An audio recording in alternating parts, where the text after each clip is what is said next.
Hello. Hello. I'm Eva Matias from Polygon Creative Center, and I welcome you to our panel titled Not Just Music Festivals. We have guests from three very interesting northern festivals, northern European, so we are going up north. And first is Mirka, you will present Berlin Festival.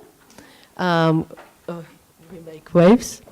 It's a new festival. It happened last November for the first time. So unlike other two festivals, you have like a fresh beginning, and you will share this.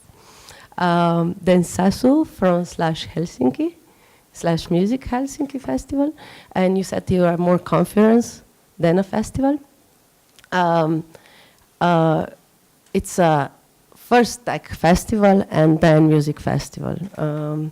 How did you say you make that you?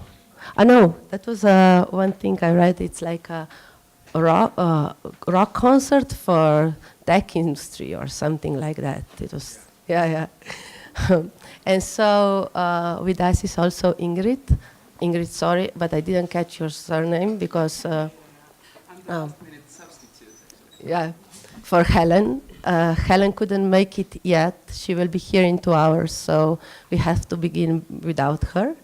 And so Ingrid has to then move to another panel, so she has to go from here 10 minutes to 4.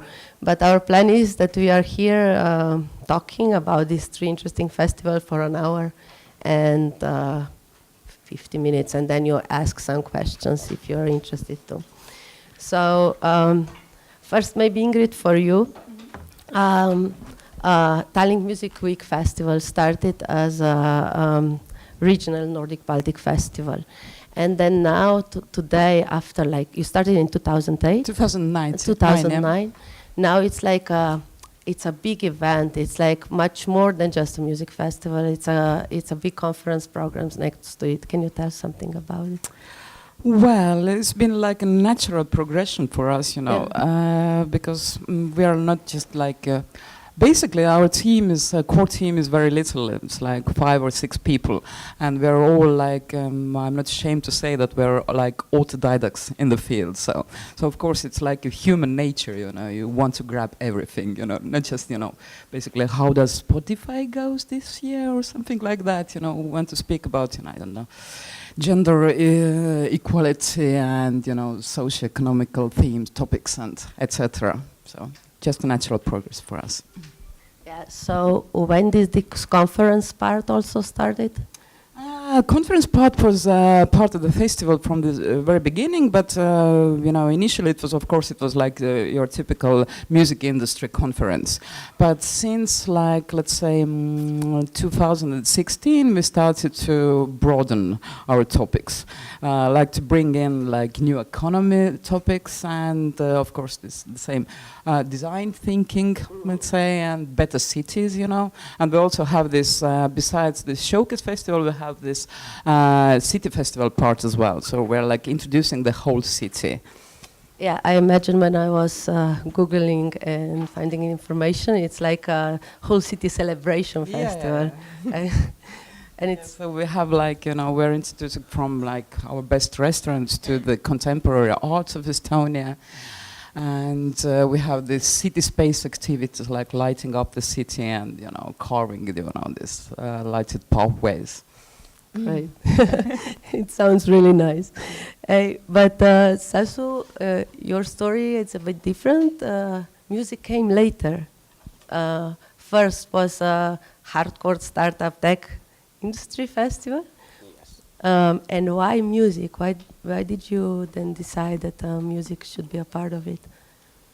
So the short history of Slush is that when Finland was only resting on Nokia, and and then Nokia was going on a downfall, and some of the successful entrepreneurs in Finland were thinking what to do, and this was around 10 years ago, and they felt the need to access capital from Finland, like international capital and international networks for entrepreneurs, and help the next world conquering founders forward. So that's how they started this conference called Slush, inviting keynote speakers, investors, and startups all over the world to Helsinki.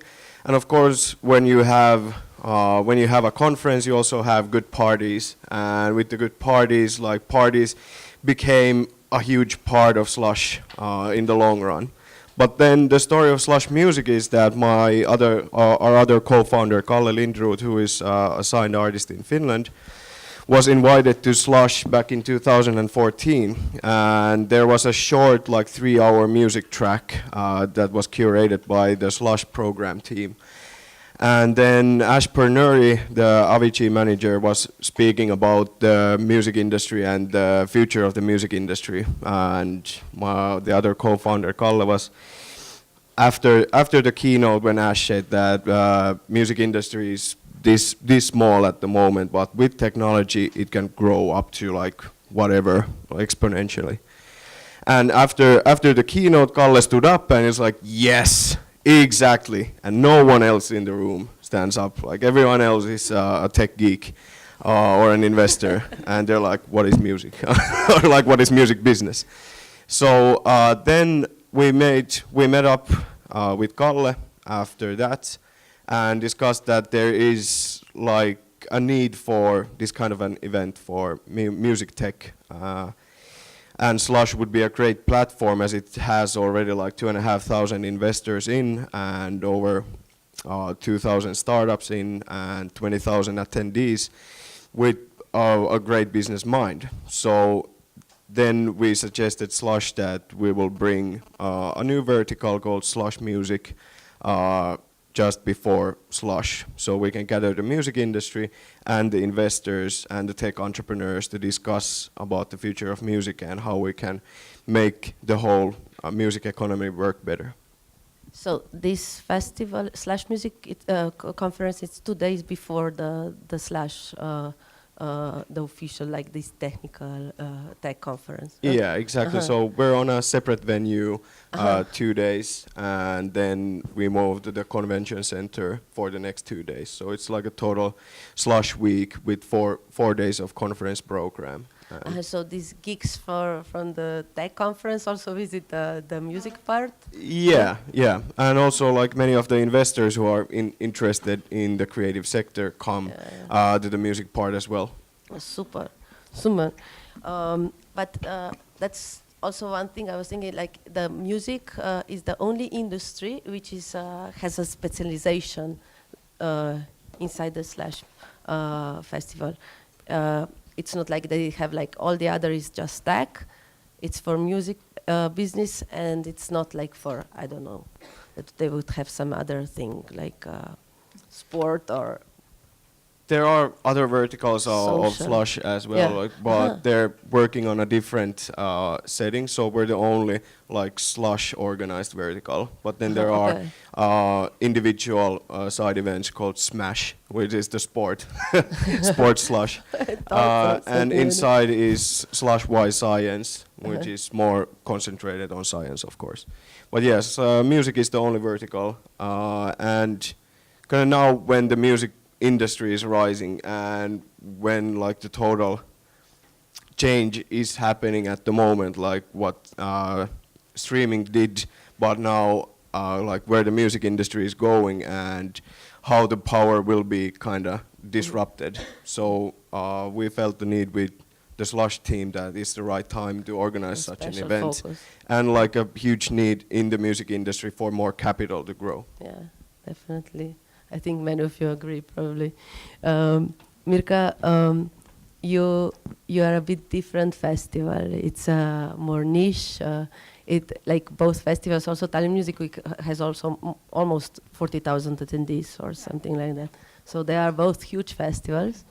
But we make waves. Berlin. It's a smaller festival, and it grows on the idea of women empowerment in music business.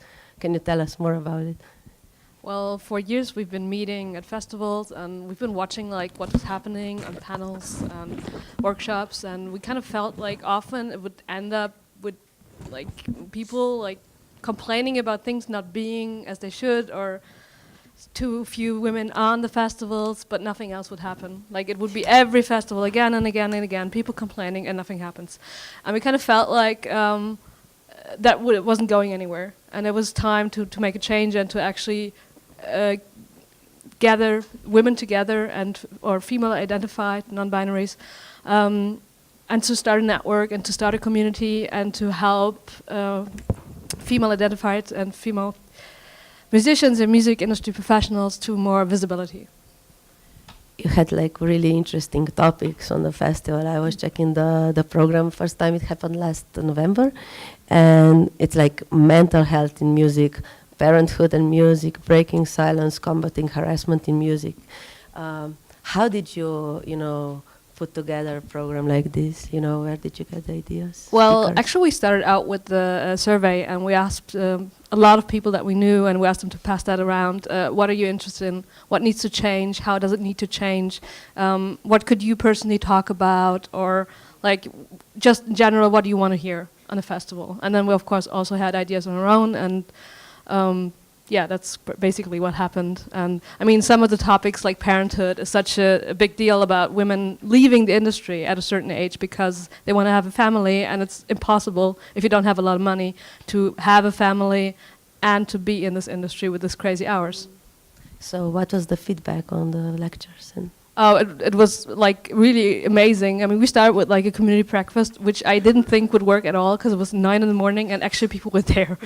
Like I wouldn't go there at 9 a.m. probably, but people went there, and the feedback was crazy good. Like everyone, it was all the conference topics. The workshops were really full. We had a modular synthesizer workshop, which we could have done like 5 times probably. It was so crazy full. also had theremin workshop, like it's here now. Yes, we had Dorrit Chrysler as well, and she did a show, and she also did a theremin workshop, which was crazy good. We had a youth empowerment workshop. Yeah, it went really well. Just by looking photographs from your festival, it's really amazing. If you check it, it's like very sensual, like very soft, very nice. You know, like the impressions from your festival, it was like really warm and inviting. It's like it really felt like it has like a female touch on it. You know, like, no, it looks like really nice. But how approximately how many people came? How like it was like a more I can't small even community. say yet, but I think like all the workshops were full, all the talks were full. We could have had probably like we could have gotten more people in. I mean, we had some space left. It's not the thing, but I think it was a really good start, like because it's really started a community. It really started people getting together, getting networks into place. I think it was a really good first time. And you also crowdfunded tickets a bit. I saw that you were also crowdfunding tickets. Yes, we did. Yeah, it's a lot of energy. It takes a lot of energy. I can envision that also at your festival could talk about gender equality and topics like this.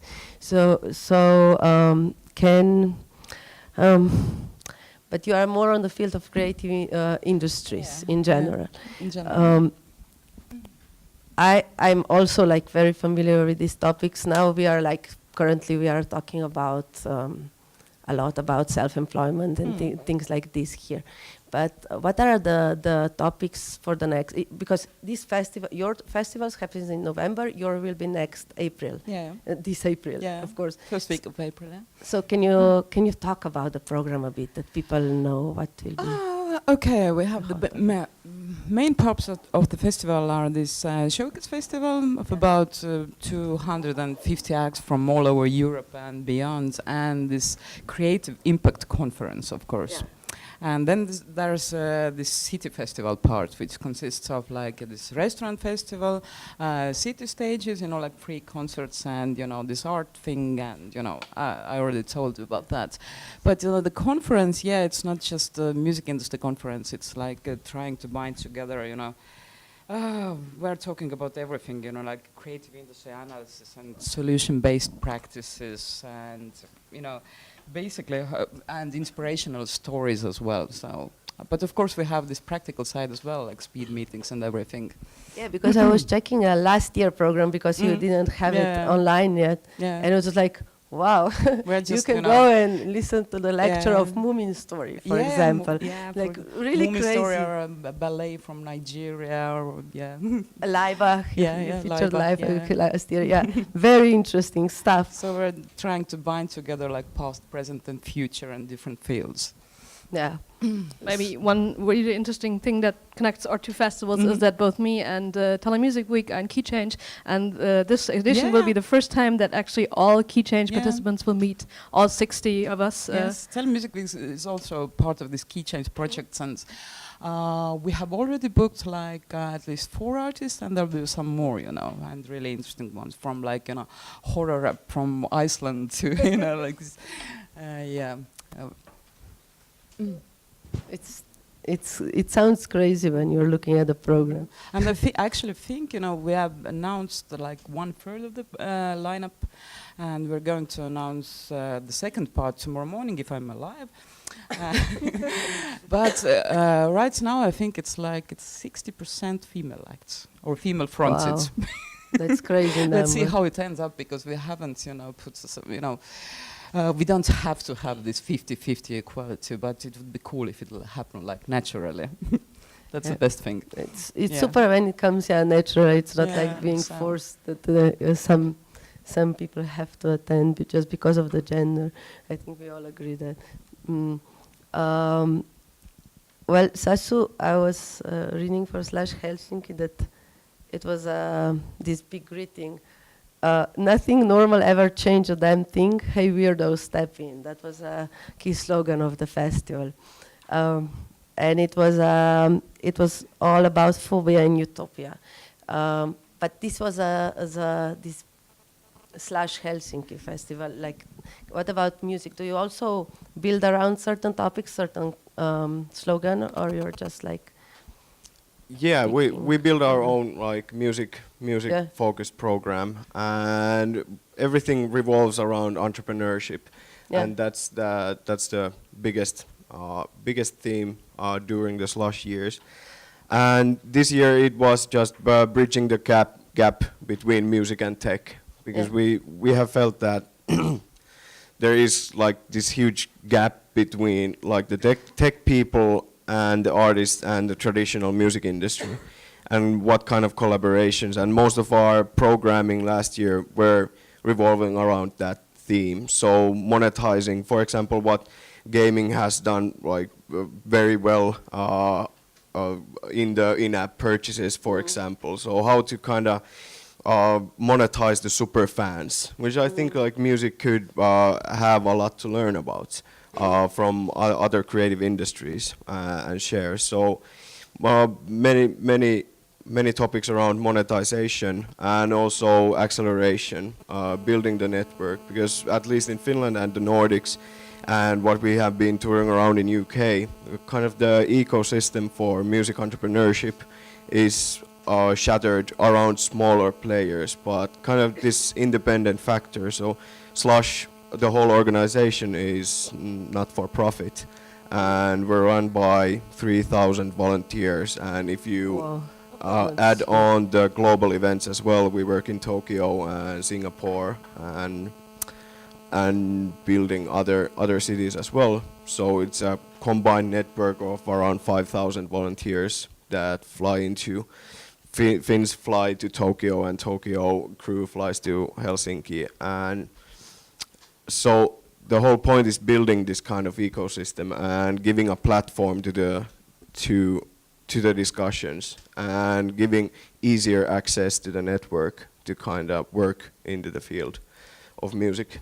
It's crazy, so many volunteers. It's almost like a big community, just like organizers of the festival. Yeah, it is a huge community, and it's for me, I've been around with Slush only 2 years now, and that's the basic lifespan of a slusher, that you come in as a volunteer and then next year you do something more, and the year after that you do something more, and then you kind of created your network and met the right people, and then you start your own business and off you go.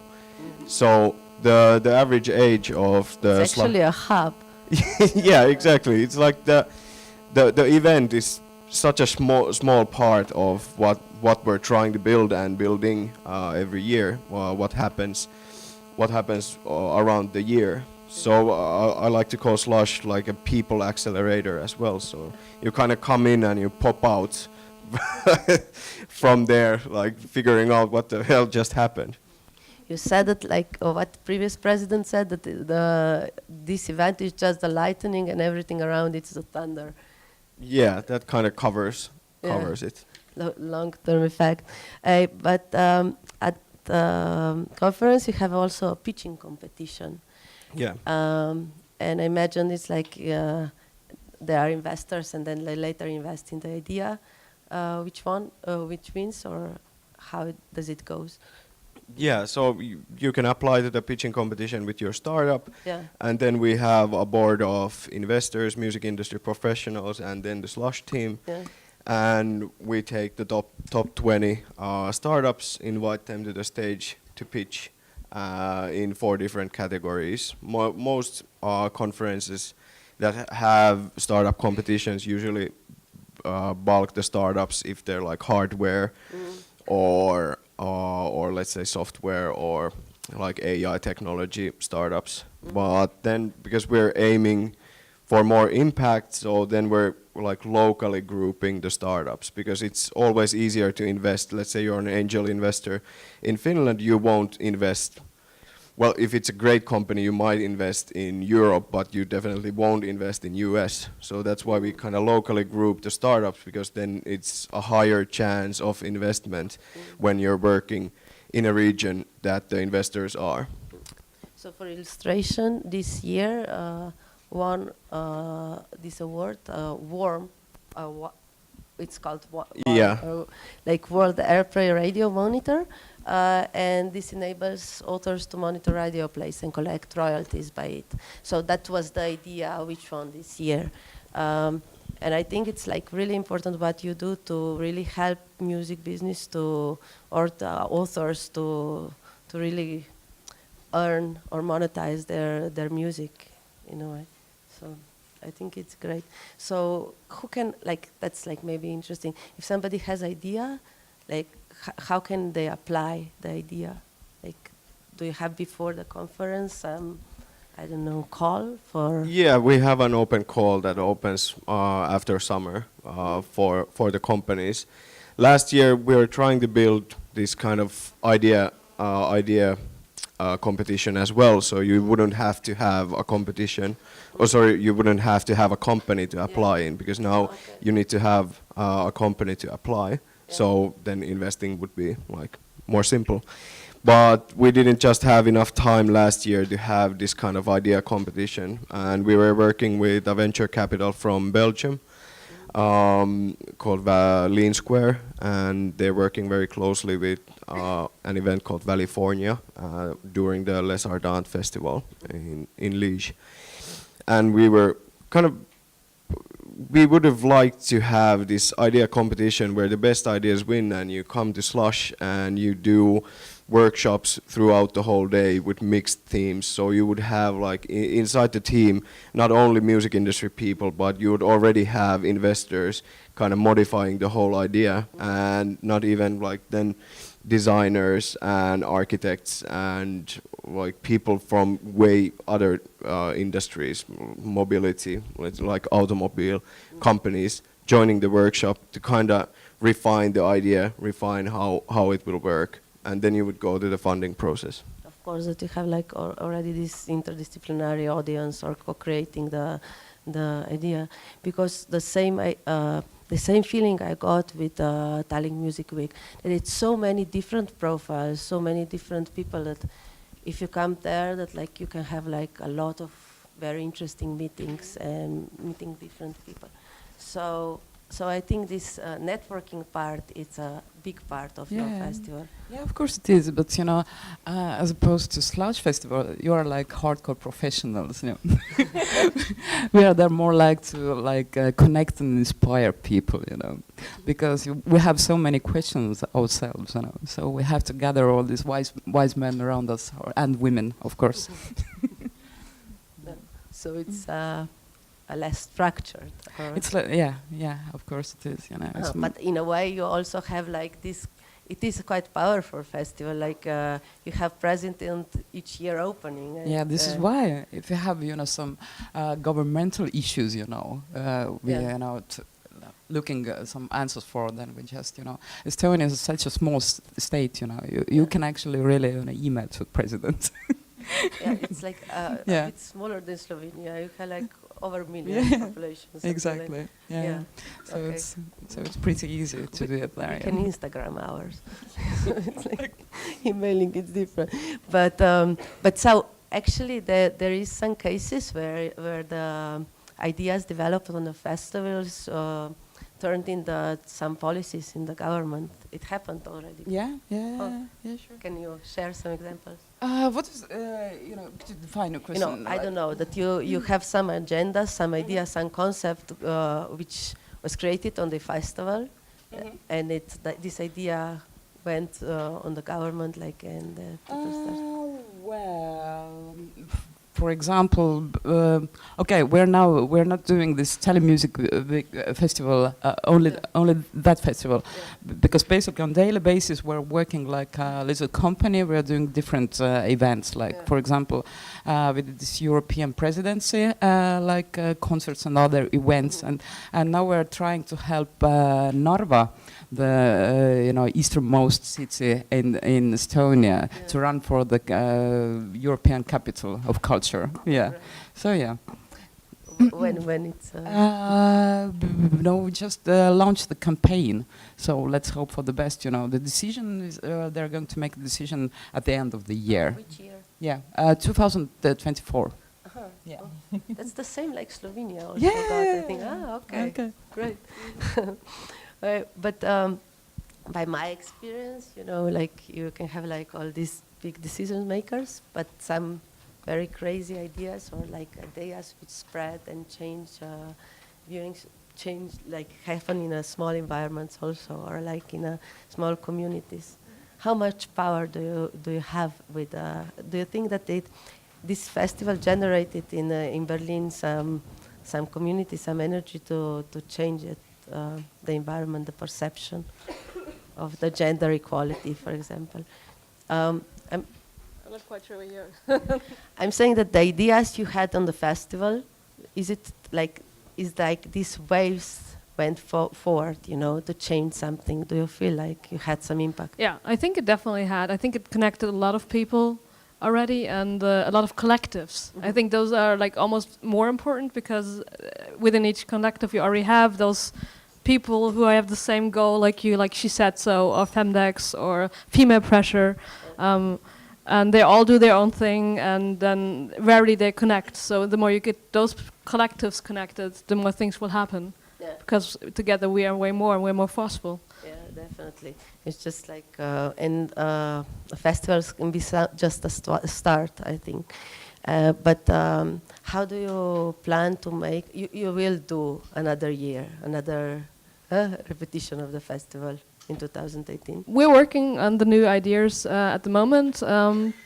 We definitely want to connect more people, want to grow the network. I'm at the moment working on making a network for music industry women and musicians in Bavaria, and we're trying to expand that at some point to the whole of Germany, so that every federal country has like their own network and they can connect again.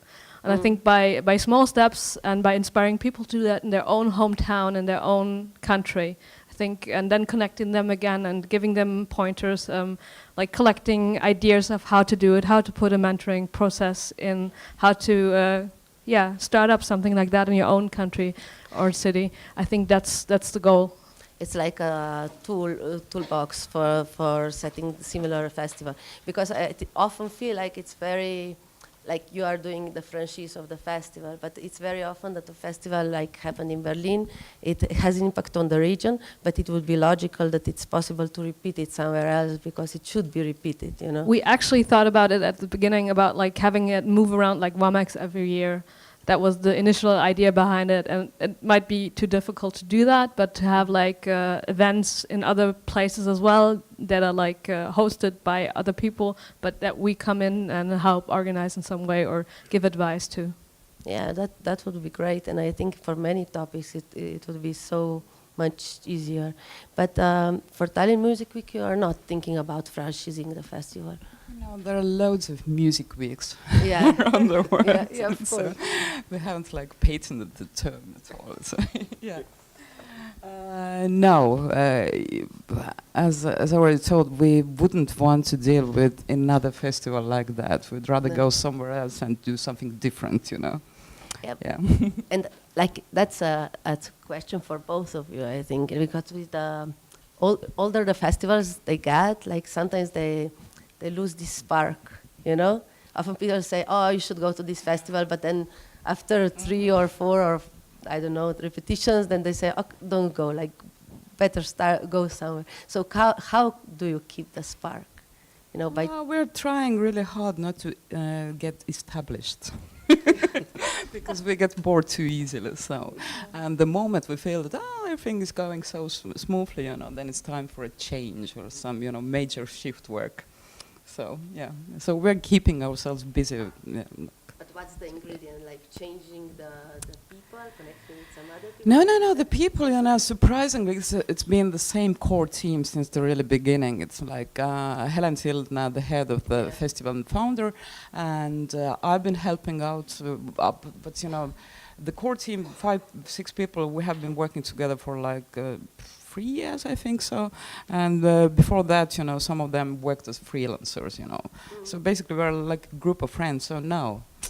Human resource, so everything is okay with human resources, you know. but it's always, you know,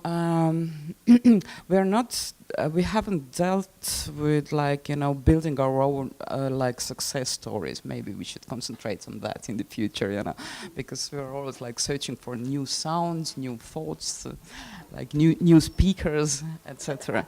I think that's New part topics. of the answer. I think if you are curious and you don't want to get bored, then the audience will also, you know, it's like, will also bring constant reinvention of ourselves. Yeah, definitely. That's. I think it's really good recipe. Yeah. Do you have another ingredient?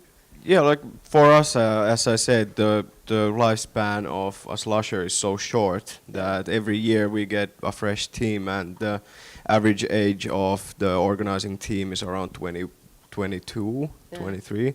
So basically everyone's a student, but they still know the infrastructure because everyone who kind of starts as Slush has been volunteering in the events. So kind of the infrastructure and the event is already familiar, and you know most of the people. So you kind of just jump into the family, and then you bring your own new ideas. And we're a very flat organization, so we have an executive producer and a CEO.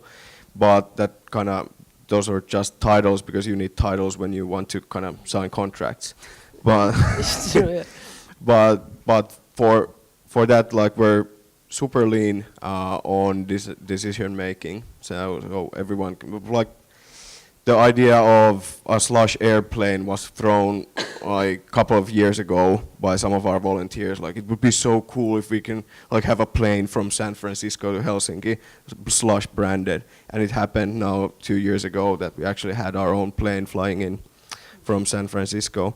So those kind of ideas come from the group, and they inspire in the event and kind of want to do more. And then the other part is that staying relevant isn't our mission. Our mission is to help entrepreneurs, and if the entrepreneurs don't need any help anymore, then kind of it's obvious that we don't need to exist anymore. Yeah. And how we do, for example, kind of franchising of the brand is, it comes from the community that needs it. So it's always like, for example, Tokyo, the atmosphere for entrepreneurship has been like horrible in Japan. So they contacted Slush from Japan that we need something to kind of help the entrepreneurs understand and help the entrepreneurs network and kind of give them confidence to be entrepreneurs, since the hierarchy is so strong in Japan. So that's why Slush Tokyo has been born. And there is their own team of students there running that. And they are able to work hierarchically. as far as I know, like we have like a global call every week with all the offices, kind of to make sure that we're on the same level on the organization and that their team building is happening, like as our team building is happening. So, like you have the volunteers and the group leads and the team leads. So it's like a mess of an organization, but somehow it works. Interesting. But how big is your team for the festival? We started with 2 people, and then it expanded, of course, later. So probably around 10, I guess. And then, of course, a lot of volunteers, like many people who helped us out. But you were funded somehow from, I don't know. We get funding from Initiative Muziek and from the Berlin Music Board. Did I forget someone? Probably I forgot someone. But those were the 2 main sponsors. Yeah. You're also, both of the festivals are financed somehow from the state or the city? Yeah, there's parts from the states, and there's some private investors involved, and you know, we have some fundings. Yeah. Oh, we haven't received government funding. We got a government loan like 5 years ago, but the whole organization is run by a foundation which was formed back 10 years ago. So there's a big foundation behind who runs Slush and the Startup Sauna Accelerator and Rising North Fund, which also funds projects and startups to go international, and Startup Lifers project, which is that we send Nordic startups to San Francisco. So there's a bigger entity behind everything. Definitely some festivals which are more like they have more topics which are more interesting for the market can survive, I think, without a special funding. But a festival which is like fighting for gender equality, I think it cannot be financed by just for the community. I would open this panel for your questions if you have some ideas, you know, to ask our guests.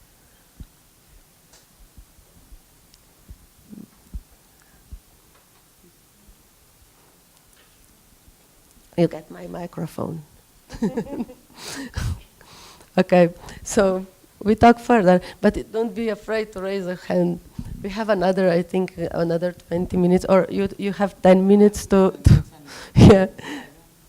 I could comment on the like financials, like both Slush Music and Slush are 50-50 covered with partner funding and ticket income. So that's like the 50-50 we aim for every year. But I do see a problem in like corporate funding with, for example, the event like ours. When you have the huge corporations like Google interested, or IBM, or Facebook, or Tesla, you have those kind of companies interested in coming with a visibility. So they come like with a bigger force, and if we're trying to help like entrepreneurs, starting entrepreneurs and smaller companies, it's super hard. How do you keep this independence then for your program? Yeah, like program is always like untouched, but the floor space is the problem, because of course the bigger corporations want to buy a huge chunk of floor space, and the smaller companies can't kind of compete, but still the event needs to grow and needs the money to kind of grow the event. So for us, until now it has been like a design.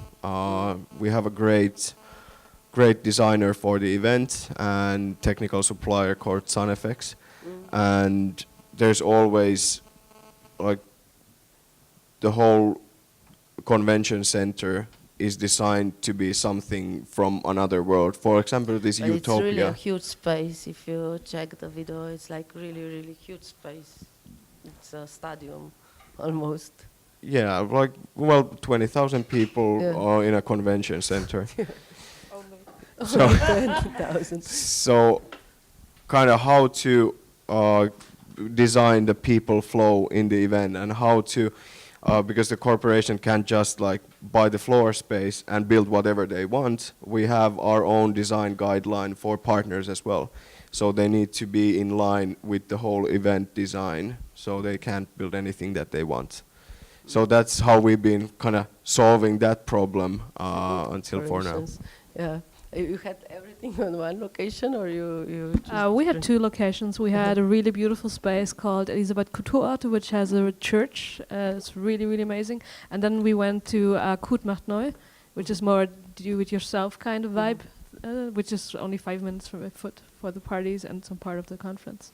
Yeah, and you made really nice photos of people, attendees, and some comments about it. Can you tell about this project? People who were attending the festival, they were sharing their stories. There, I found somewhere on the website. Not quite sure what you're talking about. You don't know. I don't know. It was just about stories about gender equality of random people attending the festivals and feedback from the festival. You haven't seen this? I'm just right now not sure which. We have so much stuff on our. And okay. then you kind of but get you lost did in some details. like a lot of media PR for a small festival. It was We were really lucky because a lot of people were really interested in that, Yeah. and so we definitely get a lot of media partners for that. Maybe that was just some community project. Activity, not like an official campaign. That's even cooler. Yeah. Things just happen. So very nice for the first time. I think, is it something special you would like to share with people for the festival invitation? Maybe that people come in April? Me? Yeah, Oh. like all of you.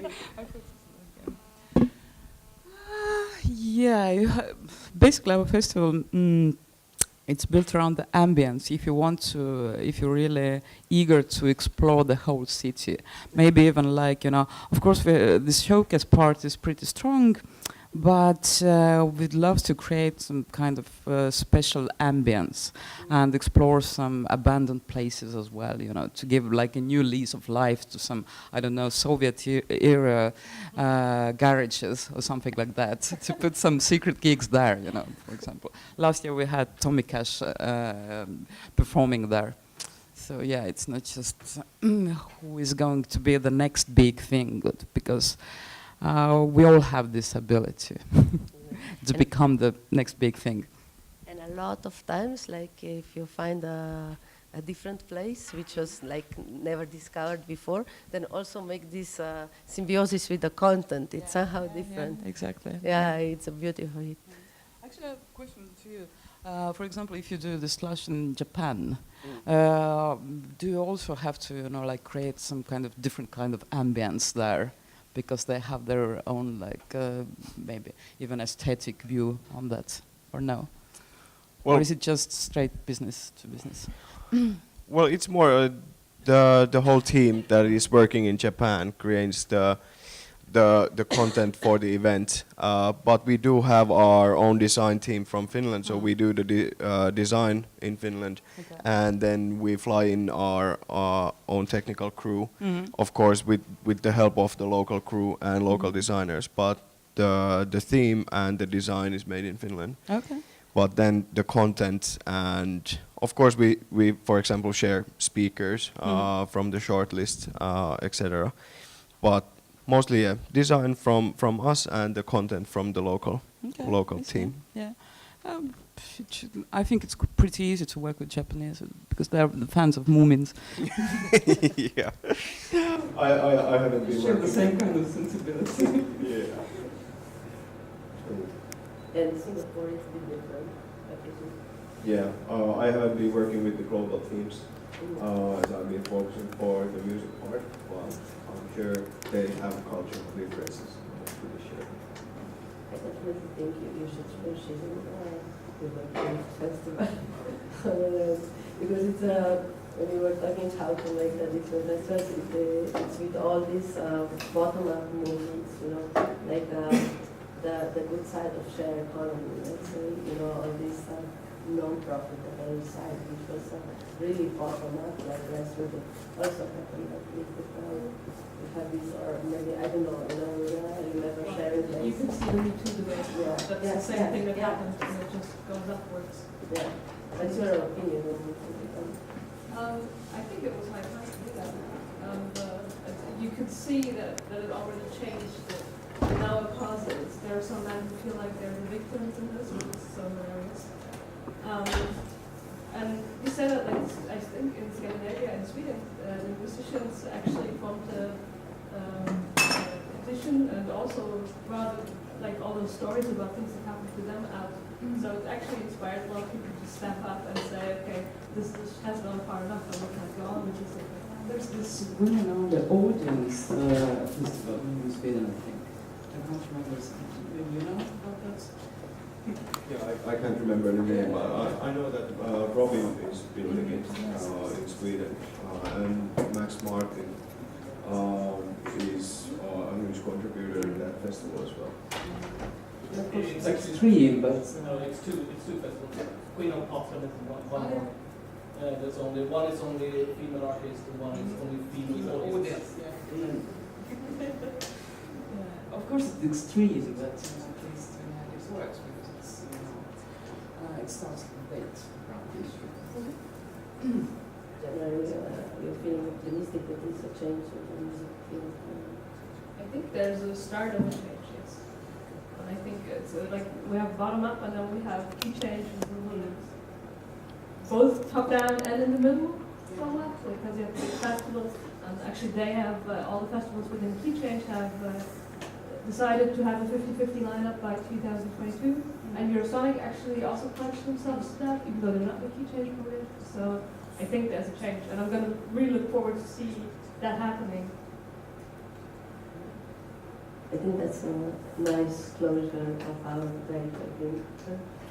So thank you, all three of the participants, and if you have any questions, just ask our guests in an informal way, without microphones. So thank you, the ones who stayed with Thank your you. attention.